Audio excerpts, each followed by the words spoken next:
c'est une boîte européenne. C'est la combinaison d'une quarantaine de sociétés qui ont été rachetées au cours des 6 dernières années. Et on a lancé officiellement cette marque Azerion l'année dernière, en fin d'année, en s'appuyant sur des actifs qui avaient été rachetés précédemment, comme Improve Digital, Whitespace, mais également en fait AdUX, avec des actifs type AdMove ou encore Quantum.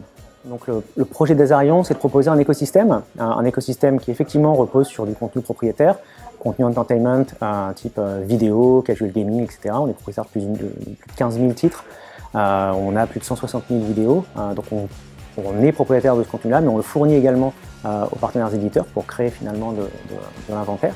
Et en parallèle, on propose nos solutions de monétisation, issus de différents rachats en fait, de SSP type Improve Digital, qui opérait la monétisation de tout ce qui était vidéo display, et également de Quantum, qui était un expert en fait, du natif programmatique.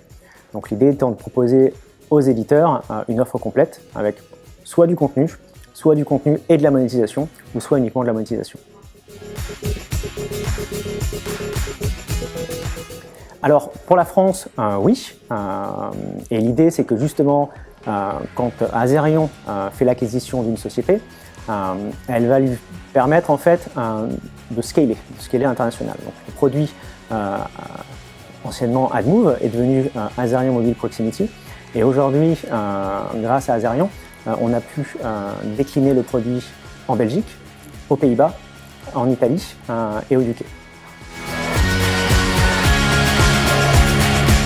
Alors effectivement, l'objectif d'Azerion, c'est de créer un champion européen.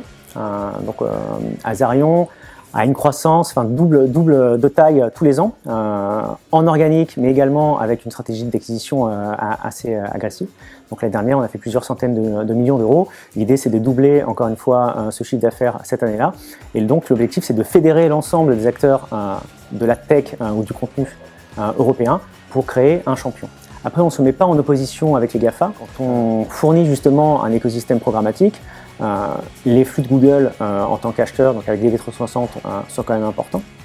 Si on parle d'Amazon, aujourd'hui, en fait, toute notre structure, tous nos serveurs sont aujourd'hui chez AWS. L'objectif, c'est vraiment de se focaliser sur cette partie contenu, entertainment, pour pouvoir justement fournir un environnement brand safe, qui permet également à l'internaute d'interagir avec le contenu, donc de pouvoir proposer une expérience positive, et avec toute cette brique monétisation. Aujourd'hui, la façon dont on est structuré, dont on opère des flux publicitaires, on a bien évidemment des flux programmatiques avec de l'open auction, mais on a également une force commerciale dans l'ensemble des pays. Donc on a à peu près 18 bureaux à travers l'Europe, avec des commerciaux qui vont bien évidemment vendre des campagnes de gré à gré et également des deal ID. Et l'idée, c'est d'orienter en fait tous ces flux au sein de l'écosystème.